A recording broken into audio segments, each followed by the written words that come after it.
So Graham, awesome product. Can you tell us a little bit about it? Okay, so we've always been involved in EVs. We saw a need for these older EVs like these Mitsubishi i-MiEVs for a battery upgrade at some point in time. These cars were made 2009 to 2012. Quite a few of them are starting to have degraded batteries, which means they've got a much shorter range. So we decided we'd investigate. Could we do something with the battery packs? Could we upgrade them somehow? You have a couple of options, and we sort of looked at those options and decided that we could do something better. Sure. Is that a bit like a mobile phone? Over time, the battery doesn't sort of charge as long or last as long? That's actually a really good analogy. Newer phones have longer run time, so this is sort of the same thing here. Yeah, sure. The chemistry in these batteries, the energy density is improved. In actual fact, the cells that we had manufactured to go into this car are lighter and smaller than they were before, with double the capacity. So therefore, double the capacity, about double the range. Fantastic. So Graham, the new batteries, obviously the old batteries, what happens to them? Do they end up in the ground, or what happens to those? Oh, no. We have a ready market for the used batteries. Okay. They have a second life. Some people use them as power walls for their home. Yeah. We actually have an industrial contractor who makes another product out of them to recycle. And even when he's finished with them, they will go on to be properly recycled back to their original core materials and made back into new batteries. So yeah, as a consumer, I'd feel very comfortable that these are being repurposed, so good for the environment. In terms of the new batteries, are they the same, or how do they fit? Is it a retrofit, or is it like how does that work? Oh, well, basically these are identical size to the original batteries. We looked at ways of making it an easier fit. Because labour time's important. So we got a manufacturer overseas to make them exactly how we wanted them. Not quite. There are some items that we had to fabricate ourselves to complete the installation, but effectively drop-in cell is what we were looking for. Yeah, great. So great, yeah, there's a replacement battery and obviously improvement in range. What's the cost associated with something like this? And do the consumers have any other options apart from yours? Well, yeah, they have the option going back to the Mitsubishi and buy the original battery pack. Okay. A new battery pack will give them their original 120k or so range, would set them back about $16,000. Okay. So our mission statement was to try to come up with something better for the same amount of money. So we're looking at something like about 220 to 240k range for the same money, the same $16,000. However, we have a second life for those cells, so we sell them on, and that comes straight off the purchase price. So a drive-in, drive-out, $12,950. Yeah, fantastic. And obviously we're reusing the batteries. They're getting extra range, so sounds like a good outcome. Yeah, so there's just several hundred of these cars in Australia. They're actually importing second-hand ones at the moment, but the cars also sold under different manufacturers' names, like Peugeot and Citroën sell them in Europe and in North America and Canada. Yeah, sure. All those cars add up to something like 50,000 vehicles worldwide. Wow. And that your proposed market to go overseas at some stage with this product? Oh, absolutely. Yeah. Oh, fantastic. So Graham, clearly the benefits are extra range. Is it faster? I'm really keen to know. Is it actually quicker? Well, the actual power output hasn't changed, but we actually changed the way that it ramps up. So it will seem quicker. It'll accelerate quicker than it did before. Excellent. So they're going to be a bit more responsive, yeah? Definitely. Yeah, great.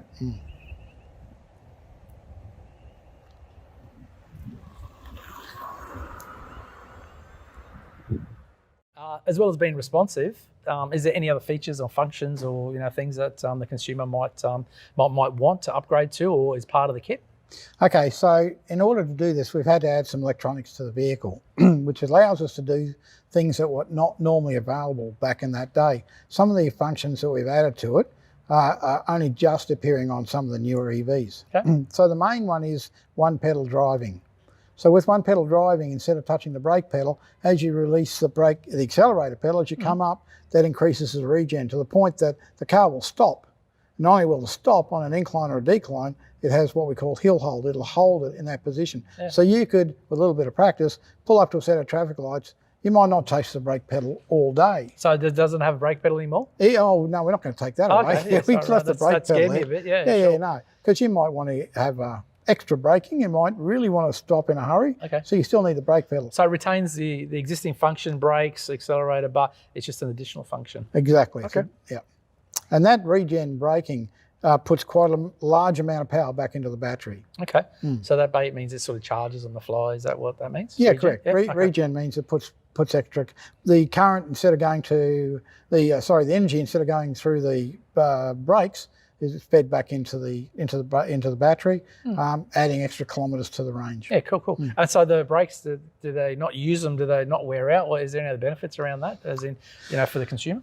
Well, for the environment, because if you're not using your brakes, then you're not putting brake dust out into the environment. Yeah, sure. Not a big issue, but it is an issue, Oh, no, it's an issue. People like to keep their cars clean, and that waste ends up in stormwater, particles, whatever. Yeah, you don't want the fish eating that sort of stuff. Of course, mate, of course. That's great. So that's an added benefit. And you shouldn't not do services. You should still do all your services. Yep. But you'll probably find that you'll never need to buy a set of brake pads or brake shoes ever again. Oh, well, so that's one less cost, offset Correct. against the new sort of that one pedal setup. Correct. Anything else, Graham, you want to talk about? Well, the hill hold's very, very important. On top of that, we've added cruise control to the car that didn't have before. Oh, so it never came out with cruise control? No, it didn't. You can buy that now as an aftermarket item, but ours is different in a way that we can operate the one pedal driving on cruise control. So if you're down a steep decline, the car won't get away on you. It'll go back to one pedal drive. Yes. It'll have that regen braking. It'll be ramped up to slow the vehicle down to keep it at the desired speed. Yep. Now, if you've got a petrol or diesel vehicle on a steep decline, you're going to have to put They your overrun, and all of a sudden you're doing 5-10 Ks over and you're in a bit of strife. Never have to do that. And you can imagine the amount of current that you're putting back into your battery pack. It all counts. That's a big tick in terms of maintaining that speed, because we don't want to be getting any unwanted tickets from the local authorities. So that's excellent. So there's one other thing that the car now does that it didn't do before, is the brake lights now come on regen, because we're not touching the brake pedal. So what happens with the brake lights? Someone could run up the back of your car. So now, whenever it's on regen, the brake lights come on. Yeah, excellent. Great safety feature. So, gents, obviously a sophisticated car, lots of computers, lots of systems. You've been able to introduce and improve the vehicle. Is this thing ready to plug and play? Where's it at in terms of R&D? Yeah, so our first customer is actually picking it up today. So wicked. It's all pretty much plug and play. Obviously, the batteries go in, and then this right here is sort of really the bread and butter behind what we're doing. Essentially, you can think of it as a piggyback computer. Gets in, talks to all the existing ECU modules within the vehicle on their own communication network, and essentially allows us to read the information from them we need to do what we do, and send the messages that those computers need to do what they need to do. Obviously, this is plug and play now. When you plug it in, does it any fault lights or codes or anything, any issues with it at this stage? No, none at all. So it's using the vehicle's existing communication system and existing CAN protocol, and the whole kit. If there is any problems down the line, 4 plugs, unplug, replug, the whole thing's out, and it functions like a normal vehicle. Amazing, so it's plug in, plug out. It's completely easy. In terms of the development, how long has it taken? Obviously, there's some hardware and some software. How long has it taken to get to this stage? So the research and development on the batteries themselves, getting the right chemistry, the right energy density, the right fit and form factor, and obviously those extra brackets we need to make it all slide in there nicely, took about 12 months. It's probably been another 12 months follow up on that, doing all the research and development on this particular board and working out the communication with all the electric vehicle modules within the car. Yeah, brilliant. So in terms of warranty for a consumer, does it get a warranty when you upgrade? Yeah, so the batteries will have a cycle life warranty on them, 1,000 to 2,000 cycles, and the boards themselves will have a 12-month warranty just on the board itself, and that sort of applies to the whole range of it. Sure. So. And in terms of bringing it back to factory, how it was originally made and pulling this system out, is that easily done? Can it be done? Yep, this harness here just unplugs from the vehicle, and it just the clips that were in there clip back together, and it's good to go again. Yeah, awesome. And so then sort of down the track and in the future, as technology improves and more features want to be added to it, we can then add this more hardware to this board, run more wires through it. Okay. And pretty much if you can think of it, we can make it happen.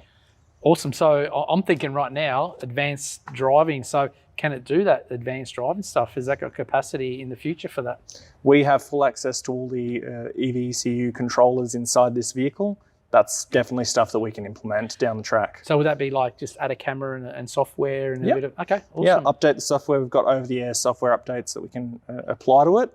So yeah, things like your vehicle to grid, things like, as you mentioned, the air driving, the emergency stopping, the lane control assist, all that is future possible things that can be added. So hold on, just give me a bit of a rundown. So you said vehicle to grid and AI. So what's that actually mean in layman's terms? Oh yeah, so vehicle to grid's something we're sort of seeing more and more now as people are switching to the solar and home battery type system.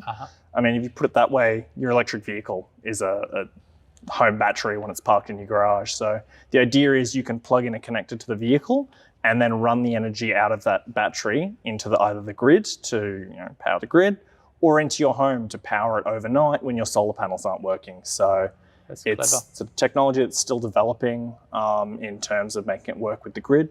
For a home use, it's already functional. But yeah, that's sort of stuff that can be added in the future. The terminology around battery on wheels. So obviously, if we've got this energy, potentially we could use it in our home. So I think that's what we're trying to talk about here. Yeah, that's the idea. And AI, so the artificial intelligence, what's that? That's the sort of the stuff you're seeing Tesla doing, in that they have that lane keep assist, they have the the cruise control that watches the car ahead of you and spaces you back, the emergency stop warnings, sort of scaling that all the way up into almost a start to finish, it drives you there. Yeah, wow. And that, again, that's a 10-year-old car, so that's pretty impressive to have that technology available and being able to upgrade your To ECU. upgrade it to it, yep. Yeah, very cool. So clearly, there's a fair market domestically and internationally.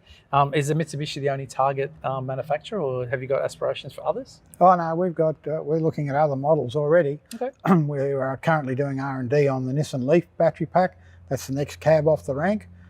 So we'll be developing that in the next 6 to 8 months. The technology we have now is we can duplicate that. We've got enough R&D on that to help us with the next step. So the kits are the same, or they're different? Obviously, physically, they're going to be a little bit different, I The imagine. batteries will be different. Yeah, okay. What about the software? And The software and the board would be very similar. Okay, excellent. I have seen no reason why we wouldn't use the same board. Okay. It's just programming. Oh, yeah, sure, that makes sense. Yeah, fantastic. After that, we're looking at the Mitsubishi Outlanders. There's a bit of a call there for upgraded battery packs. And we've also had a lot of people with the BMW i3. They're getting on a bit, and there's a lot of interest there. Again, everything we do, we're going to look at value adding. We're going to make that battery bigger, better, stronger. Fantastic. So I think, anything in terms of battery that's had degradation, there's pretty much a market for you guys. And this kit, if you guys make some adjustments physically and in software, I imagine you'd be able to retrofit anything. If it's got batteries, it's our gig. Excellent. So gents, awesome product. So as a consumer, I've got a vehicle that I'd like to upgrade. How do I go about it? Cool. You can get onto us on our website. That's the best way to go about it. It'll be at the end of the video, I'm sure. Sure. Just get onto us and let us know what you've got, and we can book you in. Yeah, brilliant. And in terms of repairers, at some point you're going to get inundated, and geographically, you're obviously in southeast Queensland. How do we deal with the guy in Perth and WA? Is there some mechanism to get them trained up or something? How's that work? Yeah, we're looking at a licensing arrangement where we do. We're doing at the moment manuals, installation manuals, specifically written for the installers. We'll be doing some licensing agreement whereby we train them. Okay. We may go physically out there, but the instruction manual we've designed is written in such a way that we assume you don't even know what a car is. Okay. Really important, obviously, as an installer, but they'd be mechanics, I imagine, or already within the industry to have some skills? We'll probably be very fussy. We'd like to see someone who's got a mechanical and electrics sort of background. Yeah, sure. There are other businesses around that do electric vehicle conversions. They're likely to be the installers in those areas. If the licensing goes okay here in Australia and New Zealand, we'll be rolling it out early next year, we hope, to Europe and North America. Yeah, brilliant. Thank you. So Graham, Jack, thank you so much. It's been super informative. I'm sure there's a market for you guys moving forward. There's plenty of electric vehicles in the market, and moving forward, they're all going to suffer some kind of degradation. So good luck with your endeavours, and hopefully we can help you in your journey. Oh, definitely. We actually look at this as a bit of a training exercise too for people in future. They know how to work on electric cars. What we learn here, we'll obviously share through the MTAQ. Fantastic. We appreciate that and wish you the best. Thank you.